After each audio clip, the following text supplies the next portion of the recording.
My girlfriend said, "I'm going to my ex's wedding as his plus one to show there's no hard feelings." I replied, "Have fun." Then I changed my relationship status and went on a date with her maid of honor.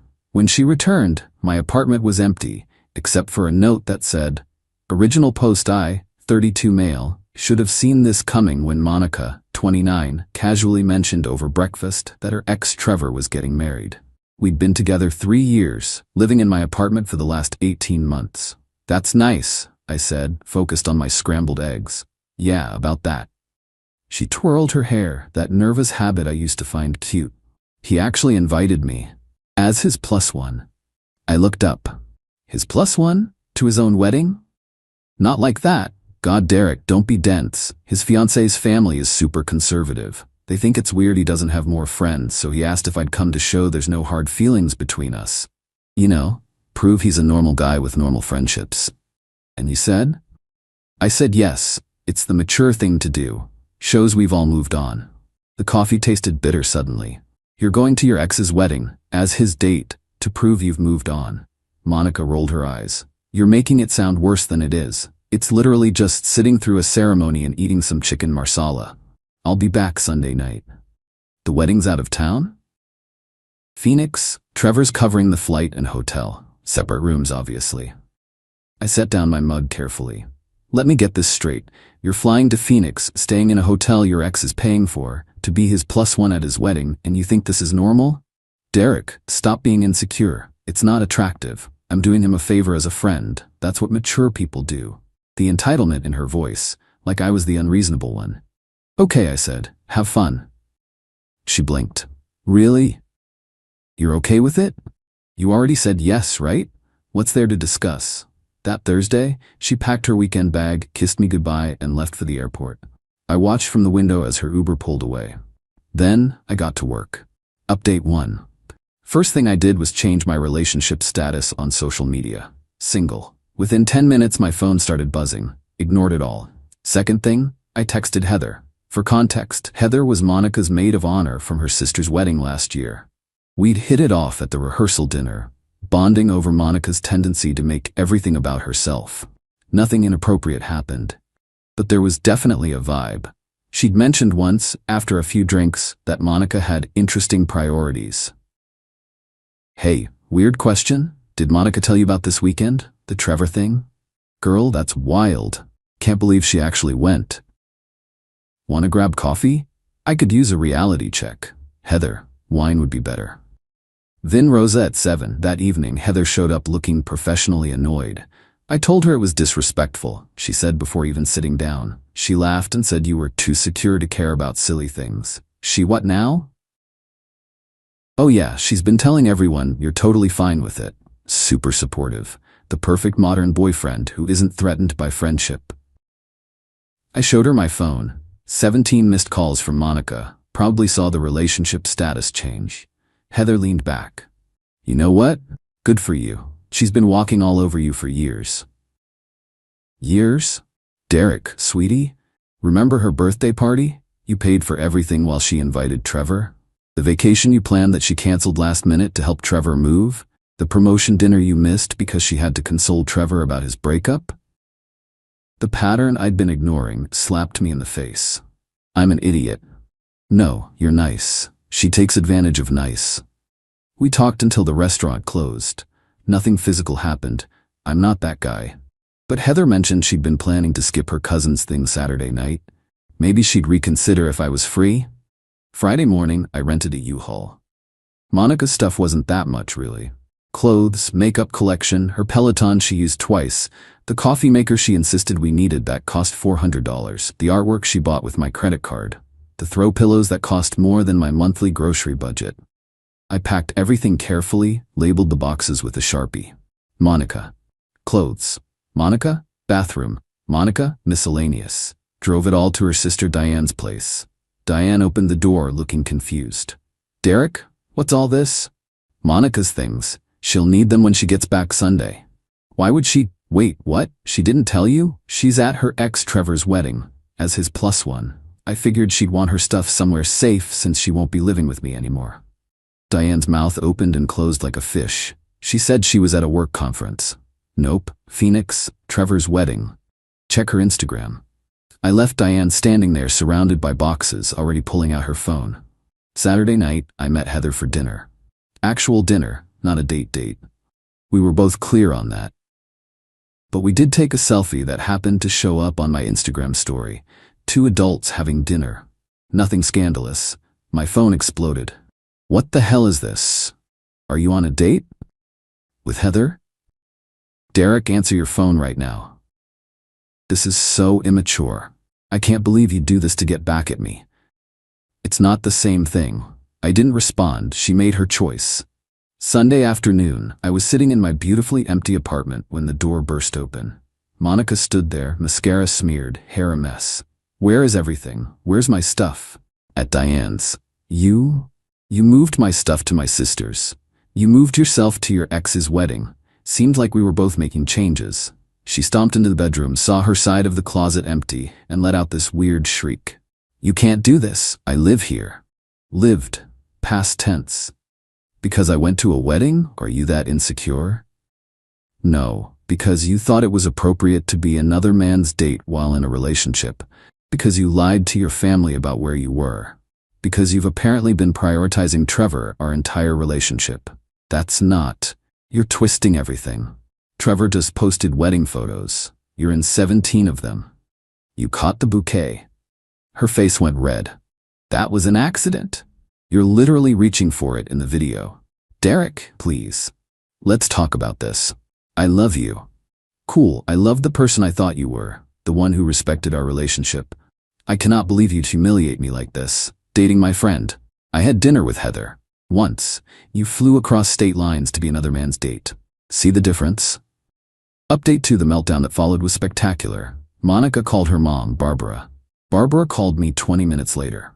Derek, honey, Monica's hysterical. What happened? She went to her ex-boyfriend's wedding as his +1, so I ended the relationship. She said it was just as friends. Barbara, if I flew to my ex-girlfriend's wedding as her date, would Monica be okay with that? Silence. That's what I thought. Next came the flying monkeys. Monica's friends started texting about how I was overreacting and punishing her for being a good friend. I responded to exactly one. She told her family she was at a work conference. If it was innocent, why lie? That shut them up. But Monica wasn't done. Monday morning, she showed up at my office. Security stopped her in the lobby. Thank God for key cards, but she made enough of a scene that my manager heard about it. Personal issue? Stan asked. Ex-girlfriend. She's having trouble with the ex part. Need help? Already handled. She's trespassed from the building now. Tuesday brought the financial entitlement. Monica, you owe me for half the rent for this month. Monica, I paid for groceries last week. My Peloton is worth $2,000. That's $375 total. I expect payment by Friday. I sent back one text. Me. The Peloton you bought with my credit card, the groceries that cost $73, the rent you haven't paid in 6 months. See small claims court. She tried a different approach Wednesday, had Trevor text me. Hey man, Monica's really upset. This is my fault. The wedding thing was innocent, I promise. Can you guys talk? The guy who convinced my girlfriend to be his wedding date wants me to take her back? That's rich. She's crashing at my place and crying constantly. It's affecting my marriage. Sounds like a you problem. Maybe don't invite other women to be your date to your own wedding? She said you were cool with it. And you believe that? How's your new wife feeling about Monica staying with you? He stopped responding, but Monica didn't. Thursday morning, new approach. I made a mistake, I see that now. But throwing away 3 years over one weekend is crazy. Come to couples counseling with me. No. You owe me that much. I owe you nothing. I'll kill myself if you don't take me back. I screenshot that one and called 911 for a wellness check at Trevor's address. The cop showed up while Trevor's new wife was home. Monica was fine, just manipulative. Trevor's marriage, however, was not fine after his bride learned Monica was staying there. By Thursday night, Monica was at Diane's where all her stuff was. Diane was furious at Monica, not me. Sent me a text. Diane, I'm sorry for my sister. She's always been like this. Dad enabled it. You deserve better. Friday morning, Monica tried one more time, showed up at my apartment at 6 a.m., pounding on the door. "I know you're in there. We need to talk." I called the cops. She got a warning for disturbing the peace. That afternoon, she posted on social media a long, rambling thing about how some people can't handle confident women with male friends, and how jealousy destroys relationships, and how she was healing from toxic masculinity. Heather screenshot it and sent it to me with laughing emojis. Then commented publicly, "Confident women don't lie to their families about attending their ex's wedding as his date. Healing from toxic behavior means acknowledging your own." The post got deleted within an hour. Update 3. The extinction burst hit different than expected. Saturday, a week after the wedding, I get a call from my landlord, George. Great guy, owns the building, we grab beers sometimes. "Derek, got a weird situation. Lady came by saying she's your girlfriend. Lost her key, needs me to let her into your unit. Ex-girlfriend, we broke up last week, she doesn't live here anymore. Figured as much when she couldn't tell me how long you'd been a tenant. Told her to pound sand, just wanted you to know." "Thanks, George, I'll handle it." But Monica wasn't done playing games. Sunday, she pulled the nuclear option. My parents called, both of them on speaker. "Mom, Derek, Monica just left. She was crying about wedding gifts." "What wedding gifts, Dad?" "She said you two were secretly engaged and she needs the ring back to pay for canceling wedding vendors." I actually laughed. "We were never engaged. I never proposed. There's no ring." "Mom, she showed us a receipt for a 3-carat diamond from Worthington's." "Send me a picture of it." They did. It was obviously fake. Comic Sans font for one thing. The store name was wrong. The total was $47,000, which, no. "Mom, that's faker than Monica's concern for our relationship. She's lying." "Figured as much. Your mother wanted to be sure. Girl seems unstable, son." Working on a restraining order.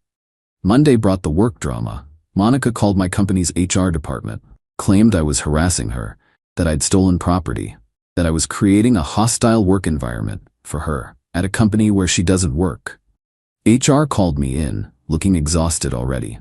"Mr. Garrison," Shirley from HR said, "we received a complaint from a Monica Fernandez? My ex-girlfriend, who I haven't contacted since we broke up 9 days ago? She claims you worked together. She's never worked here. I have documentation of her harassment if you need it." Shirley rubbed her temples. "Please." I showed her everything. The texts, the wellness check report, the trespassing warning from building security, the fake engagement receipt, the police warning for disturbing the peace. "I'll handle this," Shirley said. "We'll be sending her a cease and desist about contacting our company." Tuesday was quiet. Too quiet. Wednesday, I found out why. Heather called, "You need to see this." Monica had started a GoFundMe, "Help me escape my abusive ex." The story she wrote was fiction.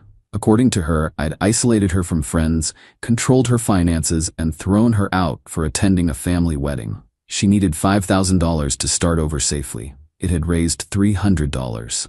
I contacted GoFundMe with my documentation. The page was down within 2 hours.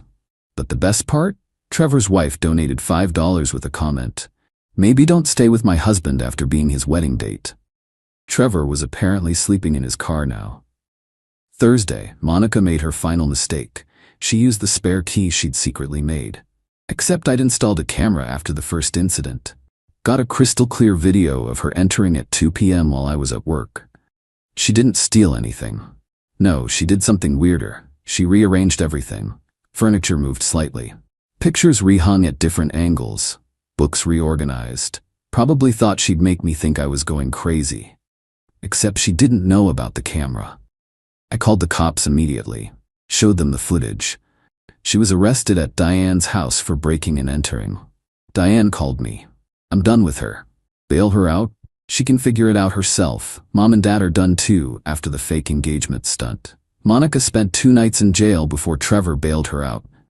His wife promptly filed for divorce after less than 2 weeks of marriage. Final update. It's been 2 months now. The restraining order was approved.